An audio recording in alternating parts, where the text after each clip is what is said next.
Perhaps the height of American sports car racing, and indeed the Rolex 24 as an event, took place in the late 80s to early 90s when the Grand Touring prototypes, or the GTP cars, headlined the Rolex 24. These were big horsepower, big downforce, very expensive prototype racing cars. The car you're looking at directly on your screen and the car I will be driving today is perhaps the most famous and certainly the most successful of the GTP race cars. This is the Nissan GTP-ZX Turbo, a four-cylinder, almost 1,000 horsepower racing machine. But the livery and the team I will be driving for today is not nearly as famous as the Nissan Performance team, driven by famous drivers such as Chip Robinson and Jeff Brabham to championships and endurance race victories in IMSA. This car was funded by the BFGoodrich tire company and driven by equally famous drivers such as Kevin Cogan, Mauro Baldi, and John Paul Jr. But it didn't have quite the success level because it was a customer car, and of course the Nissan team had actually upgraded their own cars, built a new car, and that's why they sold this particular car to the Busby Racing organization. So just like the GT1 race we did, or the 1998 Rolex I should say, we're doing a 25-minute endurance event, full day and night transition.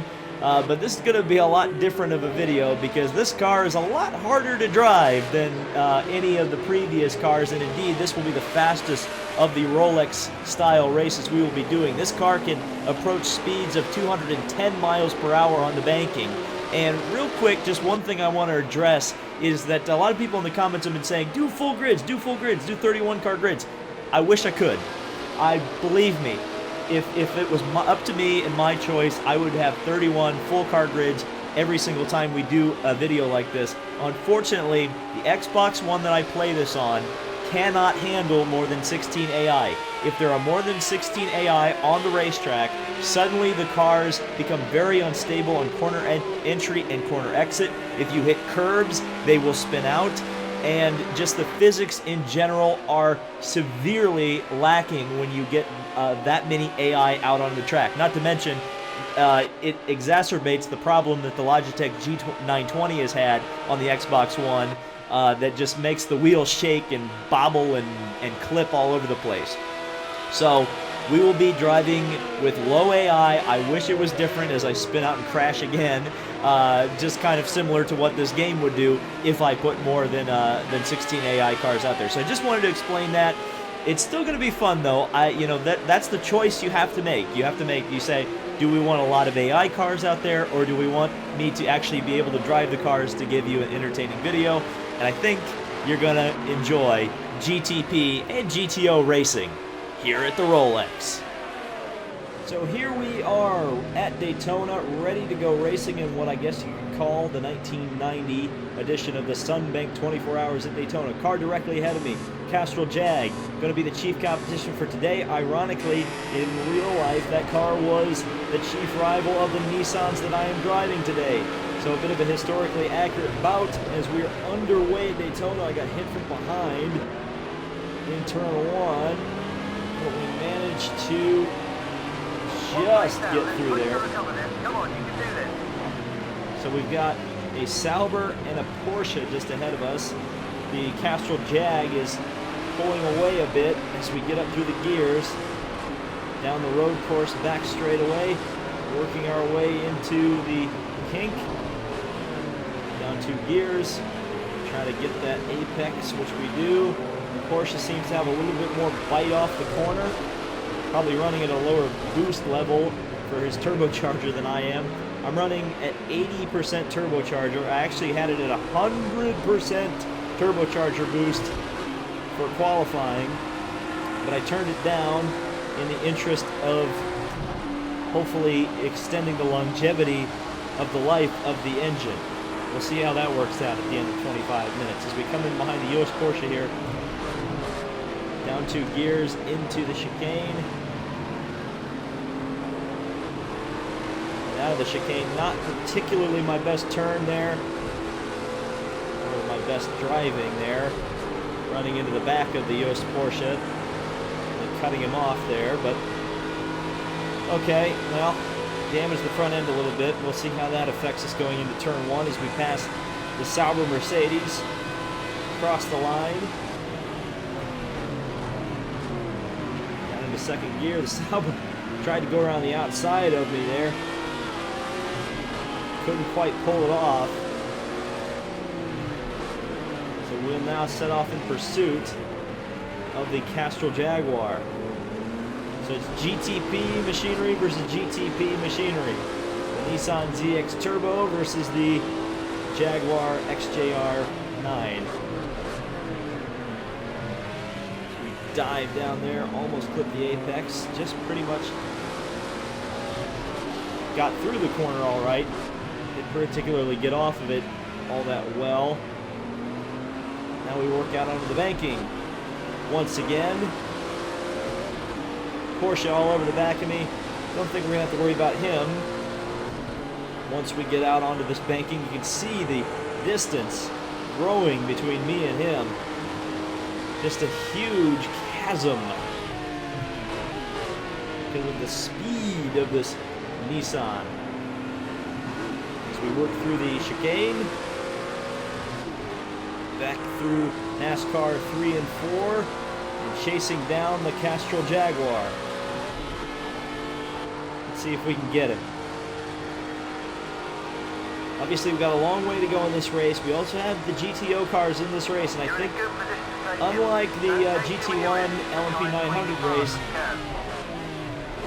I think we'll actually see those GTO cars before the end of this one in terms of lapping them. And you may notice how just incredibly cautious I'm going through turn 1. It's very, very easy to lock up the rear brakes in this car and send it around. So we're trying not to do that. It's kind of allowing the Castrol Jag to get away from us a bit. But that's okay, it's just the infield section. And the good thing about Daytona, I think I've said in a few previous videos, is that the place you really want to be good is NASCAR 3 and 4, because if it comes down to a last minute race, last lap pass, that's where it's going to happen. So better to be good in the banking. We've got the Sauber behind us, but he's not close enough to really make a move yet. So we'll try to get through the chicane better than him. Just clip those big yellow apex curves and up through the gears once again to 4th. 5th. Of course, this car is a 5-speed manual, so you got 3 pedals in it. Got to use the clutch on the upshifts and the downshifts, heeling and towing on the downshifts. That's always fun as we're catching the Castrol Jag. I believe I heard this engineer correctly, said the fastest lap of the race, so well, that's all good. Just tells you how fast we're going on that banking, because otherwise, you know, we'd be out. Because I just don't think we're all that fast on this section of the course. You just kind of see the Castrol Jag pulling away. But then again, we're closing it in here in the braking zone. It's just the corner exits where I'm a bit timid with the turbo boost on this car being as high as it is. Makes you a bit timid, because if you jump on that throttle and that turbo spools up and you're not going straight, things get hectic pretty quick. So we work up into 5th gear here once again through turn 2 of the oval, down the back straightaway past all the signboards and whatnot. Bit of a granny shift down there into 3rd from 5th. People in my GTP or Group C series I was doing for a career mode in this game, which I still plan to continue, hold that thought. Actually, we're catching the Castrol Jag. Can we pass him though? Side by side down the straightaway. I actually breathed the throttle a little bit because I didn't think it would be a good idea to try to pass him. That's a new fastest lap of the race. Brilliant. On the outside, you can see how much later he's in on the brakes in turn 1. I cannot break that late. Hate to break it to you. Ha, ha, ha, ha, ha. But I can't break that late. Okay, now we've got the Sauber all over the back of us, so we need to be a bit cautious not to lose the back end. Just see, look how far away that Castro Jag is pulling away. We've got a car behind us, don't know who that is, not even going to dare to look in the mirror. But assuming the game didn't crash prior to the replay being fully recorded, you should be able to see who that is, isn't it? Is it a Jag? Yeah, it is. It's the Silk Cut Jag. And if it's the #1 car, which I think it is, there are 2 Silk Cut Jags in this race. That car is in Le Mans Aero configuration, so it's going to be blisteringly quick on the straights, although I just, judging by the position indicator arrow there, he's pretty good on the brakes and in the corners as well. So now time to chase this Castrol Jag in front of me down. He's gained quite a bit of time. I definitely did not get through the inner loop better, but we're definitely away from the Silk Cut Jag. We crossed the line there. I'm seeing some GTO cars entering the banking on the other side of the track. So we may be within a couple laps of lapping those cars. And that's going to make things interesting. Traffic. Of course, in these days, there were like 90 cars that would take place. 80 to 90 cars in the Rolex 24. And huge, huge speed differences between them. Some 60, 70 miles an hour on the banking. So traffic was a big deal. Being patient and getting through it. And although we don't have many cars in this race, because of the unfortunate kind of limits you have to limit yourself to. Oh, it's contact between us and the Jaguar there. Just wanted to check my engine there. I don't think we're particularly bad here. The car just feels like it's underpowered. It's not, though. We're 197 miles an hour, so it just feels weird. Car suddenly feels a little bit different. I wonder why.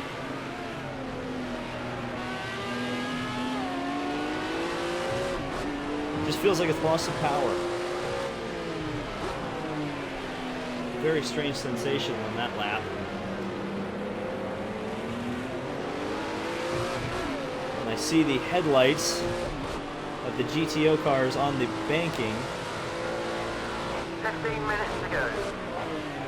We're still a little ways from lapping them, but we should lap at least some of them before the end of the race. The gear. Jaguar still leading this, which is a bit concerning. But we've got him in our sights, so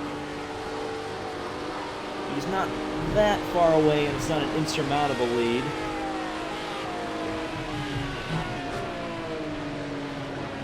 Get down here through the infield or the bus stop. Best second sector so far.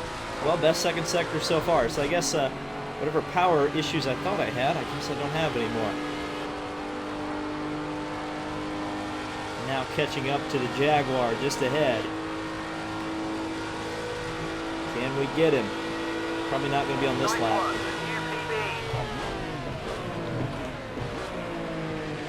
Into second gear.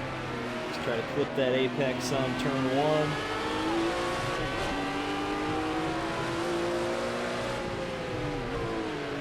This car does react quite well. It's a nice car to drive. I don't know if I prefer it to the Jaguar, though. The Jaguar is normally aspirated, and it gives you that power delivery in a little bit more manageable way. As I locked the brakes up quite a bit there going into that corner.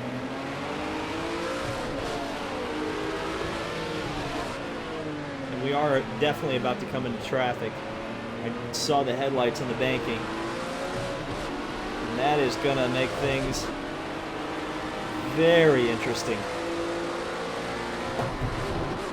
So I missed a shift again up into fifth, and that Jag behind me rather than ahead of me is going to be able to take advantage of that. Almost gets to the inside of me. I see the green position indicator.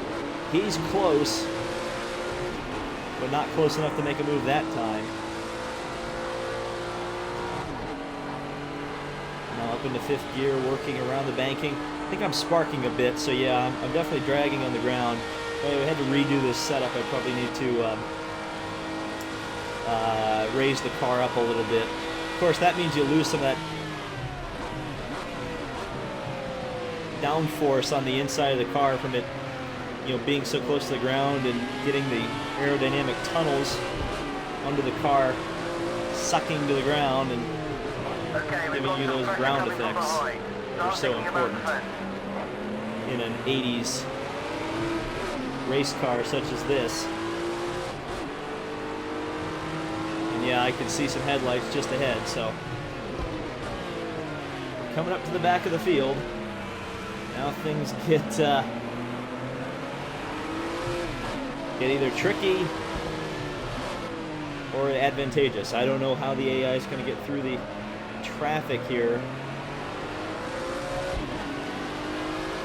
We'll just have to find out. We get up to fourth gear, looking behind us at the silk cut Jaguar. Looking ahead now to the Castrol Jag, who just now heads into the bus stop. We'll follow him in.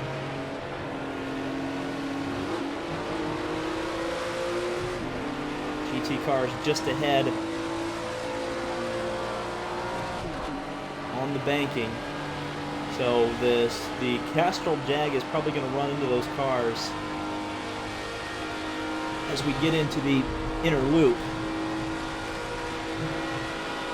And that's going to make things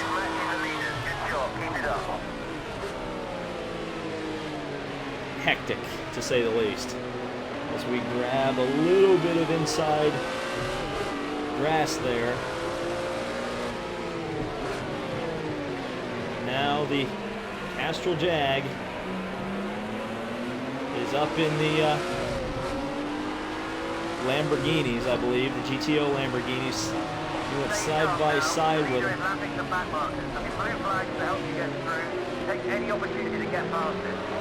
Here we go. There's the Castrol Jag as we get up through the gears. Down a gear. He's struggling.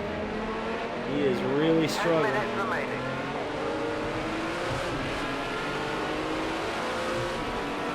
There goes one car down. Oh, he got blocked there. He got blocked by that Lamborghini. We're going to cut through the middle. Woo-wee! That was a bit of a risky move. Keep it up. But sometimes you have to take risks in traffic, and that's what we did right there. So we take the lead with 10 minutes remaining in this one. We'll work around the outside of this Lamborghini in traffic. Thankfully he saw me. He definitely moved up the track though, so maybe the outside wasn't the best place to pass him, but we have a big lead now on the Castrol Jag.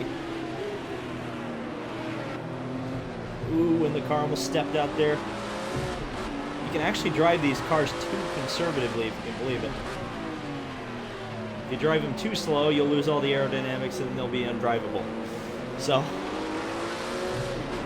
you have to keep that in mind sometimes. I'll work through the kink.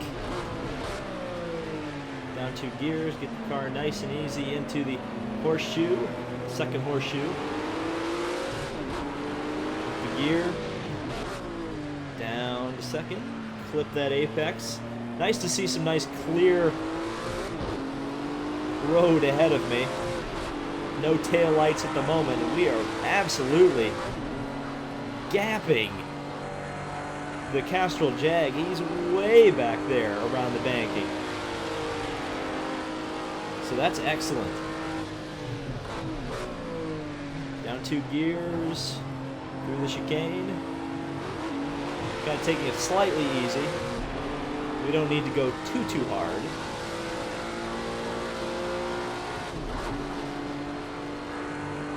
Wow, just a huge lead. Fantastic. Maybe I should have turned the AI aggression up a little bit. Then again, they slammed into me at turn 1, so Okay, you're coming up on a back marker. sometimes you have to take what you got. So keep it clean and get by without losing any time. So down a couple gears, or 3 gears I should say, from 5th to... Well, no, that's a couple gears. From 5th to... No, 5th to 2nd, that would be 3 gears, David. You big dummy. Alright, we're coming up behind another car, which actually won the Rolex 24, overall, by the way. The 300 ZX or something like that. I don't remember exactly the designation of this car, but it's actually the car that ended up being run by the team that ran the Nissan prototypes when the GTP cars got too expensive to maintain. So we're going to be careful with our Nissan teammate here and try to bring home a Nissan 1-2 victory in both classes as we work around the outside of him. He was very nice to me, as you probably expect. I was nice to him, he was nice to me, but the Castrol Jag is back there, so we can't be screwing around too much. Okay, Having Nissan family reunions. Now, some of them might be twitchy. Keep it clean and get by without losing any time. In the 4th gear, in behind one of the Trans Am style Mustangs. Those cars were prepared mostly by Jack Roush, if you can believe it, at the Rolex 24. Had drivers like Tommy Kendall, Mark Martin, Wally Dallenbach, Paul Newman, Robbie Gordon.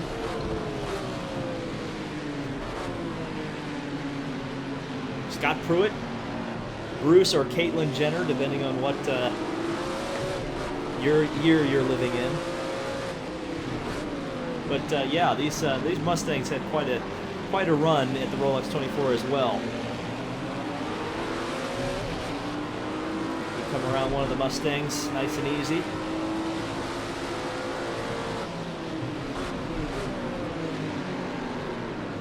I definitely drove in too deep there. No.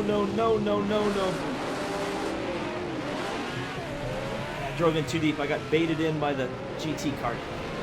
Dang it. Ironically, it's not the Castrol Jag anymore that's leading the race. It's the Silk Cut car, but it doesn't matter because I got through there terribly. Now we got 5 minutes to go. Man, that was a major choke by me. We're going to have to really come through here in a hurry. Around the Nissan GTP, or the Nissan GTO car. Through the bus stop ahead of the Castrol Jag, so we need to kind of hope that the Silk Cut car gets held up in traffic. That's the only hope we have at this point. Oh, Bob Saget. Bob Saget, that's all I can say about this. Man, that's unfortunate. Work around the outside of one of the Mustangs. Oh, I drove in way too deep again. Way too deep again. Now I'm just overdriving the car.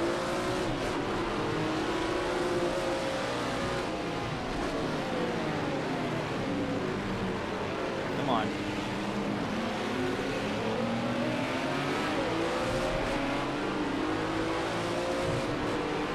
Through the gears around the Mustang, and I think the same place I passed him on the last lap. This time we're not gonna have any, hopefully no trouble in the traffic.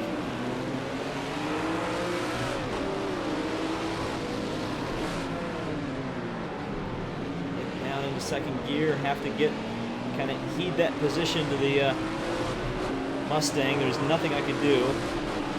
Couldn't just jam it down the inside of it. Well, I suppose I could, but it would have been a crash, and that would have been even more embarrassing than just losing the back end. Alright, so through the banking. The problem is these Mustangs are pretty fast in the straightaways. They can get up to around 190 themselves, so sometimes it makes it tougher to pass them on the banking than it would passing them on the inside. So, okay, we've got 3 minutes to go. Long way to catch up to the Silk Cut Jag just ahead. But we'll see. There may be a couple GT cars to go. There's certainly a couple cars up in front of me. It's just going to depend if that Jaguar gets held up at all. We'll see.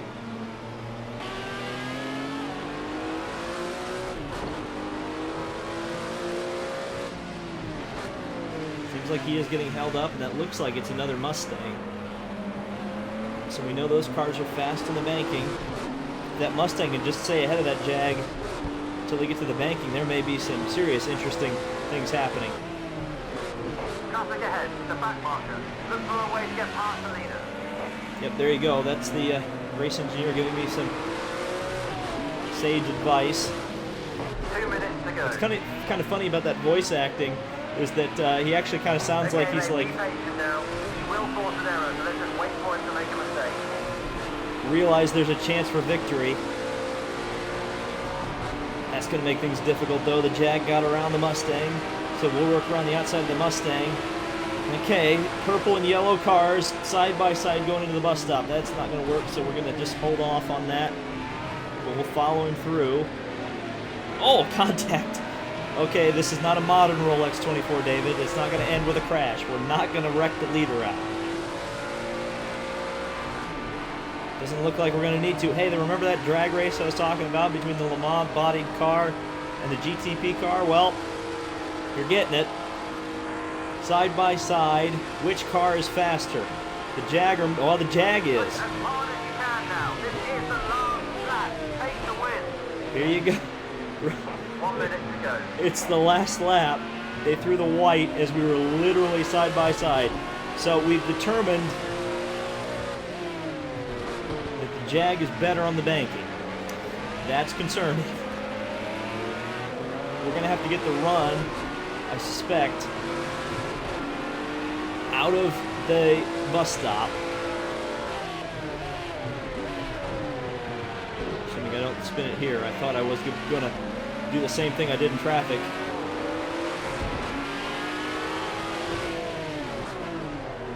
Because he's going to get me by the line if we're side by side coming out of NASCAR 4. Trying to manage the turbocharger boost there. Okay, here comes the run through NASCAR turn 2. We're faster up until we get to 5th gear, and then it kind of goes away. So side by side to the inside. Oh, we cleared him. How aggressive is he going to be, though, in the bus stop? Not quite as aggressive. I think we got it. Are you serious? Everyone can do this. It's you. Come on, keep pushing. Looks like we're gonna freaking do it. Holy smokes.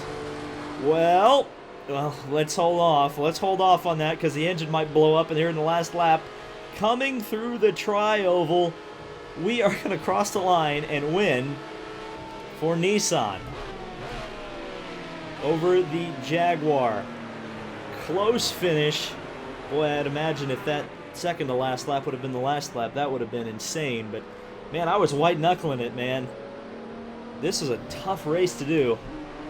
So, a victory that was hard-fought, and I don't know if it was necessarily earned. I definitely had an OP car in this race, but that was an exciting race between the Jaguars and the Nissans, and that kind of was the way it was back in the 1980s. So I hope you've enjoyed this slice of 80s Rolex excitement. It certainly was an interesting video to make. These cars are tough to drive. I may need to do some more GTP racing later on down the line in this game because I haven't really mastered it, I don't think. Real quick, I would like to express some condolences to the family of Dan Gurney. who just after I had recorded the race, I learned of his passing. Dan Gurney, one of the principal folks in racing in terms of being a driver, an owner, a car builder, just about did everything. And I said this on Twitter, few people understood what made racing great better than Dan Gurney. And he will definitely be missed. And certainly doing a GTP race, you think of the GTP Toyota Eagles that were so dominant because of his vision. So rest in peace, Dan Gurney. Thank you guys so much for watching. This has been David Land on YouTube, and we'll see you in the next video.